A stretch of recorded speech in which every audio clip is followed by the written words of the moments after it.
자, UEFA에서 올해의 팀 네. 후보 선수들을 쫙 발표를 했습니다. 저희가 뭐 이거를 다 하나하나 체크해 볼 수는 없고 전체적으로 어떤 이야기들이 왔다 갔다 하고 있는지 선수를 몇몇만 한번 슥 한번 보겠습니다. 그렇죠.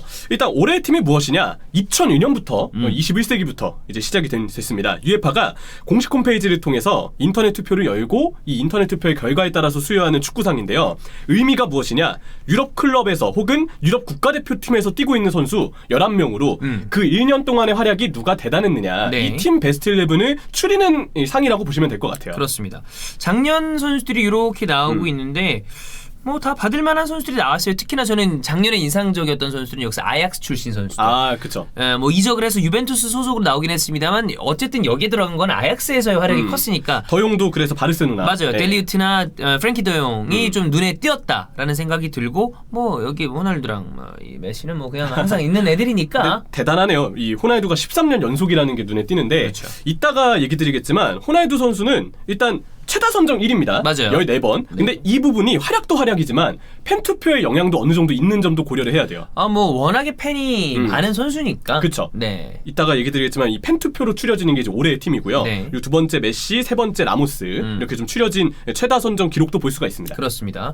월배랑 어떤 차이가 있는지도 우리가 잠깐만 체크해 보겠습니다. 뭐 네. 대부분 팬들은 알고 계시겠지만 일단 후보 선정 기준 유에파 올해의 팀은 유에파 대회 내에서의 활약을 그렇지. 봐야 돼요. 네. 그러니까 다른 대회보다 특히나 유에파 대회, 그러니까 챔피언스리그, 유로파리그, 네. 그리고 만약에 유에파 국가대항전이 열릴 때, 네이션스리그나 유로. 그쵸. 네. 네, 그 활약까지 좀 고려를 하게 되는 경향이 아무래도 짙고요. 그래서 손흥민 올해 후보에 왜 없어요? 네. 물어보시는 분들이 많을 텐데 굳이 추정을 하자면 지난 시즌 챔피언스리그 16강에 라이프치히전에서 이제 결장도 했었고, 그쵸. 네, 빨리 네. 팀도 떨어졌고. 그때 주원이 형 포함해서 보러 갔었는데 맞아요. 아쉽게 손흥민 선수가 못 네. 나왔었잖아요.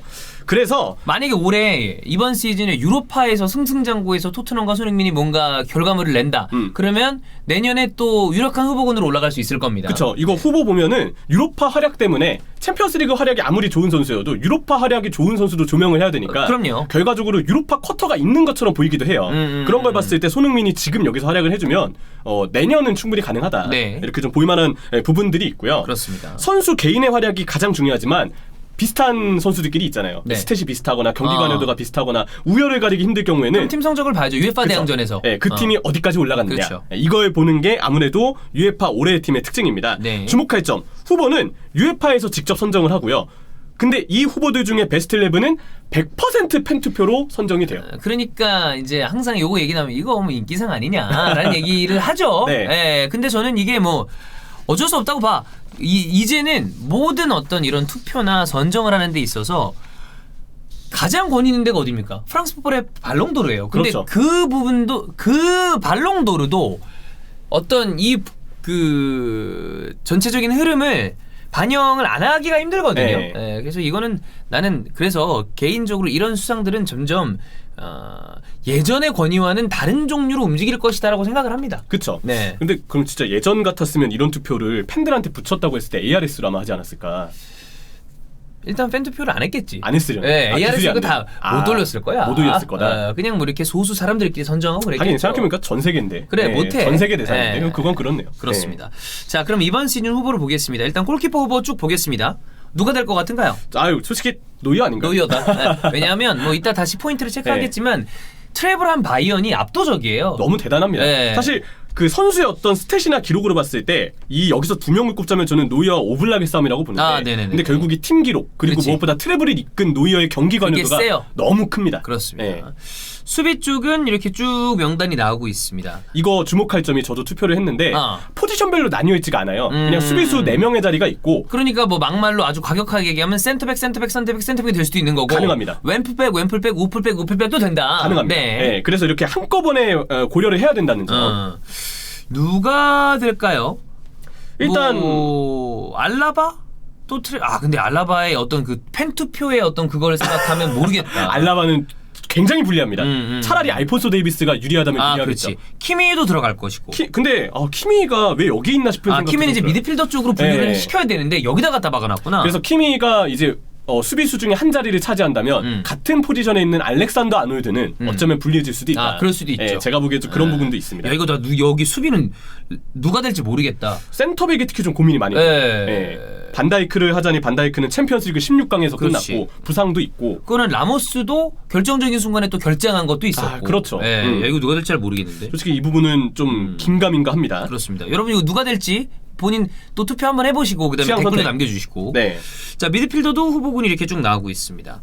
티아고 알칸타라는 역시 바이언에서의 트래블 활약이 있을 테니까 또 유력한 후보군 중에 하나가 될 것이고. 그리고 여기에 토마스 밀러도 있어요. 토마스 밀러도 강력하고. 밀러는 무조건 해야죠, 솔직히. 네, 들어갈 거고. 나머지 한 명은 저는 솔직히 추천하자면 데브라이너 추천합니다. 케빈 데브라이너. 왜냐하면 데브라이너가 물론 팬투표기 때문에 변수는 있지만 데브라이너 활약을 보면 유에파 올해 선수 2위, 프리미어리그 도우망, PFA 올해 선수다. 네. 그래서 이번에 시상식 때 보면 유에파 올해 미드필드가 데브라이너가 됐어요. 저는 데브라이너가 사실 한 자리 정도는 무조건 차지해야 충분히 한다. 할수 있겠네. 밀러와 마찬가지로 네. 저는 미드필드에는 무조건 그 둘을 좀 밀어붙이고 싶어요. 브루노 페르난데스는 이제 유로파리그 4강까지 간 것도 있었고 뭐 이러고 근데 나는 카이 하버츠는 후보군에 좀 들어간 게 조금 개인적으로 왜 들어갔지라는 생각을 처음 했어요. 근데 하베르츠가 지난 시즌 레버쿠젠에서 유로파 그래. 활약이 있습니다. 그러니까 그것 때문에 아마 네. 이제 들어간 게 아닌가. 스탯이 꽤 좋아서 네. 아까 얘기 드렸지만 유로파 리그도 그렇지. 어쨌든 유로파가 분명히 쿼터가 있는 건 아니겠지만 볼 거니까 네, 어느 정도는 넣어줘야죠. 왜냐면 유로파 리그도 대회니까 네. 무조건 챔스에만 밀려서는 안 된다고 생각을 합니다. 그렇습니다. 포워드 쪽 보겠습니다. 후보군은 쭉 이렇고요. 야 홀란드가 들어갈까? 홀란드 팬투표에서 도르트문트 팬들이 정말 압도적으로 뽑을 것 같긴 한데 근데 너무 쟁쟁한 선수들이 있어요. 일단 호날두랑 네. 메시가 일단 들어가 있기 때문에 그렇죠. 팬투표니까 네. 둘은 무조건 뽑힐 거고 레반도프스키도 랩이 뽑힐 가능성이 크죠. 뽑혀야죠. 그럼 나머지 선수들이 자리를 차지하기가 어려우니까. 근데 참 아쉬운 게 우승에 가려진 준우승에 기여한 선수들 파리 생제르맹의 네이마르도 들어갈 만한 선수. 네이마르 진짜 들어가야 될 만한 선수고 네. 디마리아도 챔피언스리그 도움하니까 이거 좀 뽑힐 만한데 그리고 고이든볼 수상자 유럽 고이든슈 임모빌레. 네. 그렇습니다. 야 이거는 팬투표라는 거를 빼고 본다면 뭐 보이는 선수들이 있는데 팬투표라는 걸 감안하면 또 누가 될지 모르겠네요. 그렇죠. 자 그러면 우리가 특이한 부분을 간략하게 포인트를 체크해 보겠습니다. 일단 역시 바이언이 가장 강세를 보이고 있습니다. 네. 후보 명단 자체에도 가장 많고요. 그렇죠. 일단 당장 유력해 보이는 선수는 노이어, 키미히, 밀러, 레반도프스키가 아닌가. 이 네 명은 무조건 100%라고 거의 저는 주장을 하고 싶고요. 네.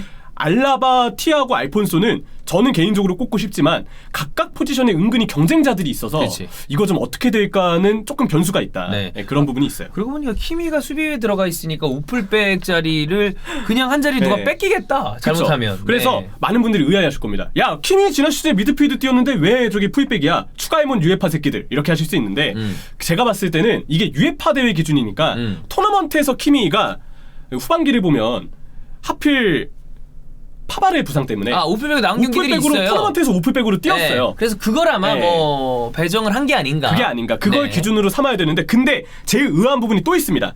코망은 미드필드인데 그나브리는 공격수에 있어요. 코망은 포워드로 들어가야지. 그러니까 네. 이게 미넨 팬분들이 보기에 코망이 포워드로 분류를 했으면 어쩌면 못 들어갔을 수도 있다. 예. 근데 미드필드이기 때문에 들어갔다라는 점은 다행스러울 수 있으나 근데 이 둘이 왜 굳이 미드필드와 공격수로 나뉠 이유가 없는 선수 아니야. 없어요. 그냥 네. 좌우인데. 솔직히 저는 이해가 안 됩니다. 네. 뭐 이거 약간 그런 게 그 우리 프랑스 풋볼 그 발롱도르 드림팀 누구를 뽑아야 된다라고 마치 답을 주는 것처럼 배치를 시켜놨어요. 그러니까 펠레 마라도나가 공미에 들어가 있으면서 맞아요, 이번에. 지단이랑 디스테파노를 뽑기가 애매해졌고 네.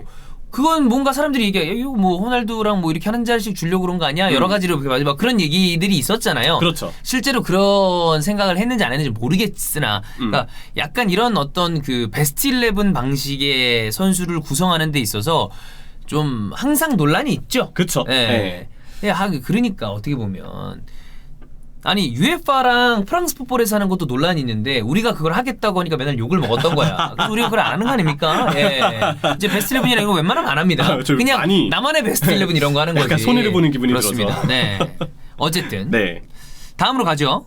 레알 마드리드랑 바르셀로나 합쳐서 겨우 2명. 라모스 그리고 메시. 각각의 팀에서 한 명씩이 유일합니다. 근데 그만큼 이 두 팀이 UEFA 대항전에서 지난 시즌에 어떤 그런 걸 생각해봤을 때 좀 아쉬운 게 많았으니까. 쇠약해졌죠. 예. 바르셀로나 8대2도 있고. 그쵸. 레알 마드리드도 또 맨시티를 넘지 못했으니까. 네. 근데 결국 센터백이나 포워드에서 수비나 포워드에서 둘의 수상도 은근 유력해 보일 만한 부분들은 좀 있어요. 네. 왜냐하면 팬투표기 때문에. 아 그렇죠. 네, 그리고 뭐 라모스는 결정적인 순간에 못 나온 경기는 있었지만 활약은 분명했으니까. 메시도 지난 시즌 팀이 아무리 아쉬웠을지라도 본인의 본인의 활약은 활약이 있었고 너무 대단했으니까. 네, 네. 그렇습니다. 자 쿠르투아가 없어요. 저는 제가 물론 리버풀 팬이지만 네. 저는 알리송 대신에 쿠르투아가 들어갔어야 했다고 생각합니다. 왜냐하면 알리송은 부상으로 빠져있는 시기가 너무 많았지. 굳이 여기에 들어가지 않았어도 납득을 했을 것 같아요. 근데 쿠르투아는 정말 눈부신 선방을 보여줬는데 물론 요즘에 뇌절 실수를 A매치랑 알라베스전에서 2번 연속 하긴 했지만 뭐 그건 있지만 어쨌든 선방 능력으로 쿠르투아가 기여한 부분이 너무 크잖아요. 뽑혔어야 하지 않았을까 후보에. UEFA 대항전에서의 활약 또 뭐 네. 물론 레알 마드리드 자체가 쭉 올해 뭐 무슨 4강 결승을 간 게 아니니까 그런 거는 이따 손 치더라도 좀 그럴 수 있겠습니다. 그렇게 봐도 알리송은 16강에서 끝났잖아요. 그래. 그리고 알리송 16강 못 나왔어요. 맞아. 아드리안이 나와서 그래서 떨어진 거야. 그래서 아드리안이 이지랄 해가지고 그래서 난리난 아틀레티코 거야. 마드리드가 올라가고 그때 터진 게 마르코스 요렌테야. 지금까지 잘하고 있어. 그냥 축구에 새로운 눈을 떴어요. 진짜 아드리안한테 그 16강 물어내라고 하고 싶지만 근데 너무 개인한테 또 책임을 들이우는 거는 그렇게 좋은 자세라고 생각합니다. 왜냐면 아드리안 그때 존나 실수했거든요. 아드리안이랑 그때 이제 카리우스 골키퍼 때문에 중요한 순간에 탈락한 경기들이 리버풀이 이제 있었죠. 둘 다 마드리드 상대로 그래가지고 좀 기분이 그런데 그렇습니다. 어쨌든 뭐 켈러 아까 있었으니까. 맞아요. 켈러로 게비스콘초를 위하겠습니다. 그렇습니다. 자, 그 다음에 주앙 펠릭스가 들어가 있어요. 네, 포워드 후보에 들어가 있는데 주앙 펠릭스는 이번 시즌 이렇게 활약하면 뭐 이거는 어디든 분명히 유력한 상 하나는 탈만한 선수입니다. 지금 이번 정말 시즌으로 좋으니까 봤을 때. 너무 잘하니까. 근데 지난 시즌 이 선수도 이제 뭐 부상도 크고 작게 좀 있었고 빠진 경기들이 있었고 그래서 아니 뭐 들어가는 게 이상하다는 아니지만 약간 이런 반응이 있다는 거죠. 왜 펠릭스가 있지라는 반응도 일부 있다. 팀 커리어가 어쨌든 8강으로 올라갔고 네. 아틀레티코가 챔피언스리그 디펜딩 챔피언을 지난 시즌에 잡았잖아요. 그렇죠. 그 부분도 어느 정도 영향을 주긴 했을 거예요. 그렇습니다. 요거는 뭐 그냥 요런 정도 포인트가 있구나. 요 정도 선수들이 후보군으로 올랐구나 정도로 보시면 될 것 같고. 이게 막 관중들이 안 들어오고 막 이러니까 이런 시상식을 할 때 힘이 빠지는 게 있는 것 같아. 조금 그래요. 그리고 랜선으로 인터뷰하고 이러는 게 뭔가 느낌이 안 살잖아. 우리나라도 이제 뭐 영화제 같은 거 보면 지금 랜선으로 하고 아예 모이는 것도 자체가 좀 금지되어 있는데 그렇지. 그런 것도 아쉽죠. 삘이 좀 안 살죠. 어쨌든 뭐 언제 이게 좋아질지 우리 기약이 없기 때문에 그냥 이거대로 생각을 해야죠. 당장 뉴캐슬 경기 연기됐잖아요. 아스톤 빌라하고 그런 일들이 있으니까. 여러분 건강 조심하세요. 맨날 얘기 드리지만 진짜 건강 잃으면 다 끝입니다. 마스크 꼭 착용하시고. 네.